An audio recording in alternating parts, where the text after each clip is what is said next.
अब देखिए, प्रकाश की उत्क्रमणीयता का सिद्धांत पढ़ लेने के बाद जो नेक्स्ट टॉपिक हम पढ़ने वाले हैं वो है प्रकाश का पार्श्विक विस्थापन। इंग्लिश में इसको हम कहते हैं लेटरल शिफ्ट ऑफ लाइट। होता क्या है कि जब भी कोई प्रकाश किरण किसी एक सघन माध्यम से गुजरती है तो गुजरने के बाद जो आपतित प्रकाश किरण है और जो बाहर निकलने वाली प्रकाश किरण है जो इस सघन माध्यम से अपवर्तन के बाद बाहर निकलेगी, वो दोनों ही प्रकाश किरणें एक दूसरे के समानांतर होती हैं और इन दोनों समानांतर प्रकाश किरणों के बीच में जो लंबवत दूरी होती है उसे हम कहते हैं प्रकाश का पार्श्विक विस्थापन। मान लीजिए कि इस स्थिति में जो हमारा सघन माध्यम है वो एक ग्लास की स्लैब है जिसकी मोटाई है T और ये रहा वो प्रकाश स्रोत जिससे कोई प्रकाश किरण निकलेगी और फिर इस सघन माध्यम से होती वो बाहर जाएगी। तो जब एक प्रकाश किरण इससे आकर के और इस ग्लास स्लैब पर टकराएगी तो जिस बिंदु पर वो आकर के टकराएगी उसे हम कहेंगे आपतन बिंदु। यह है हमारी आपतित प्रकाश किरण और इस प्रकाश किरण को सीधा जाना चाहिए था कुछ इस प्रकार से, लेकिन ये जो हमारी प्रकाश किरण है वो सीधी जा तो नहीं पाएगी क्योंकि इस बिंदु के बाद जैसे ही वो ग्लास में प्रवेश करेगी तो क्या होगा, जब भी प्रकाश किरण विरल माध्यम से सघन माध्यम में जाता है तो वो अभिलंब की ओर झुक जाता है। तो ये प्रकाश किरण अभिलंब की ओर झुक जाएगी और यहाँ पर अभिलंब और अपवर्तित प्रकाश किरण के बीच का जो कोण है उसे हम कहते हैं अपवर्तन कोण। और ये जो आपतित प्रकाश किरण और अभिलंब के बीच का कोण है इसे हम कहते हैं आपतन कोण। आपतन कोण को हम I से निरूपित करते हैं, अपवर्तन कोण को हम R से निरूपित करते हैं। अब ये जो हमारी प्रकाश किरण है जो कि अभी ग्लास में चल रही थी, जैसे ही ये इस ग्लास से बाहर निकलेगी तो हमें ये बात पता है कि जब भी कोई प्रकाश किरण सघन माध्यम से विरल माध्यम में जाती है तो वो अभिलंब से दूर हट जाती है। तो जाना इसको भी सीधा चाहिए था, लेकिन जैसे ही अभिलंब से दूर हटेगी तो ये जो प्रकाश किरण है वो आपतित प्रकाश किरण की जो दिशा थी उसके समानांतर हो जाती है और इन दोनों ही प्रकाश किरणों के बीच की जो लंबवत दूरी होती है उसी को हम कहते हैं प्रकाश का पार्श्विक विस्थापन। वही हमें पता भी करना है कि अगर हम ये मान लें कि ये जो हमारी ग्लास स्लैब है इसकी मोटाई है T,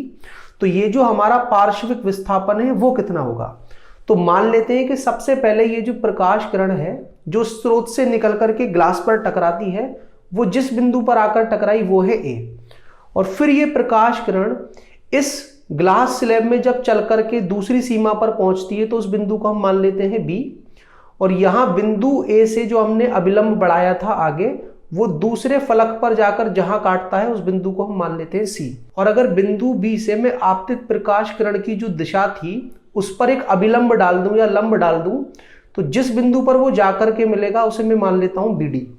तो ये जो BD है वो पार्श्विक विस्थापन के बराबर ही होगा। अब ये जो हमारा पार्श्विक विस्थापन है BD उसका मान निकाला कैसे जाए कि देखो, ये जो हमारा समकोण त्रिभुज है ABD उसमें आपको दिख रहा होगा कि कोण D तो 90 अंश है क्योंकि मैंने जो ये बिंदु B है उससे आपतित प्रकाश की दिशा पर लंब ही डाला है और ये जो 90 अंश का कोण होता है उसके सामने वाली भुजा को हम कहते हैं कर्ण। तो कर्ण के बारे में अभी मुझे कुछ नहीं पता है। इस वाले कोण को हम पता कर सकते हैं क्योंकि ये दोनों जो कोण है, एक तो ये वाला और एक ये पूरा कोण, ये दोनों ही शीर्षाभिमुख कोण है। अगर ये पूरा कोण I है आपतित प्रकाश और अभिलंब के बीच का और ये जो आपतित प्रकाश की दिशा है वो यहां भी अभिलंब के साथ कितना कोण बनाएगी I और ये वाला कोण अगर R है तो ये कितना बचेगा I माइनस R। तो मुझे ये वाला कोण पता है और कोण के सामने वाली भुजा मुझे पता करनी है जिसे हम पार्श्विक विस्थापन कह रहे हैं। तो मुझे जिस त्रिकोणमितीय अनुपात का प्रयोग करना है वो है साइन थीटा कि साइन I माइनस R जो होगा वो लंब जो कि BD के बराबर है जो मुझे पता करना है बटे कर्ण, कर्ण है हमारा AB, उन दोनों के अनुपात से मिल जाएगा। लेकिन BD का मान तो हम तभी पता लगा पाएंगे जब हमें कर्ण AB का मान पता लगे, तो उसके बारे में हमारे पास कोई भी इंफॉर्मेशन नहीं है। अब ये कैसे पता किया जाए कि अगर आप चले जाते हो समकोण त्रिभुज ACB में तो ये वाला जो कोण है C वो 90 अंश है, तो इसके जो सामने वाली भुजा है कर्ण वो हमें पता करनी है AB और हमें ये वाला कोण पता है R और कोण के साथ लगी हुई जो भुजा होती है समकोण त्रिभुज में उसे हम कहते हैं आधार। तो अगर आप इस समकोण त्रिभुज ACB में cos R का मान निकालोगे तो वो क्या आ जाएगा आधार बटे कर्ण और यहां से अगर आप AB का मान निकालोगे तो वो किसके बराबर आ जाएगा AC बटे cos R। और AC क्या है, AC इस ग्लास स्लैब की मोटाई है जो कि T के बराबर है तो यहां से ए बी हमारा कितना आ जाएगा, टी बटे कॉस आर। और जैसे ही ए बी का मान हम यहां ले जाकर के रखेंगे, हमें मिल जाएगा पार्श्विक विस्थापन इस प्रकाशकरण का। तो जो बी डी है जिसे हम पार्श्विक विस्थापन कह रहे हैं, वो किसके बराबर आ गया, ए बी इंटू में sine I minus R. A B की जगह हम ये रख देते हैं तो क्या आ जाएगा, टी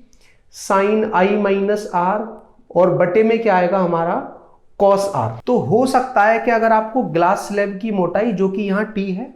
और आपतन कोण जो कि आई है, और अपवर्तन कोण जो कि आर है, वो तीनों ही बता दिए जाएं तो आप यहां डाल करके पार्श्विक विस्थापन पता कर सकते हो। वरना कभी कभी ऐसा भी होता है कि आपको ग्लास स्लैब की मोटाई बता दी जाती है, साथ के साथ आपतन कोण या अपवर्तन कोण में से कोई एक बता करके ये जो माध्यम है, जो ग्लास हो सकता है, पानी हो सकता है, उसके बारे में बता दिया जाता है। तो आपको आर या आई में से कोई एक कोण निकालना भी पड़ सकता है इस सूत्र में डालने से पहले। तो आपको ये पता हो कि इस वाले बिंदु पर जो स्नेल का नियम है वो भी लगता है, जो कि कहता है आपतन कोण की जो ज्या है साइन आई, और जो अपवर्तन कोण की ज्या है साइन आर, इन दोनों का जो अनुपात है वो बराबर होता है दूसरे माध्यम की पहले माध्यम के सापेक्ष जो भी अपवर्तनांक की वैल्यू है उसके। दूसरा माध्यम में उसे कह रहा हूं जिसमें प्रकाश जा रहा है, और पहला माध्यम में उसे कह रहा हूं जिसमें ये हमारा प्रकाश स्रोत रखा हुआ है। तो इस वाली स्थिति में दूसरा माध्यम क्या है, वो सघन माध्यम जिसमें प्रकाश प्रवेश कर रहा है, और जो हमारा पहला माध्यम है वो है विरल माध्यम जिसमें प्रकाश स्रोत रखा हुआ है। तो आप स्नेल के नियम का प्रयोग करके भी आई या आर में से अगर कोई एक ना दिया जाए तो उसे निकालें, फिर यहां पर डालें, आपको मिल जाएगा प्रकाश का पार्श्विक विस्थापन। मुझे लगता है आपको ये समझ में आ गया होगा कि पार्श्विक विस्थापन क्या होता है, उससे संबंधित ये जो सूत्र है उसका निगमन मैंने किस तरह से किया है।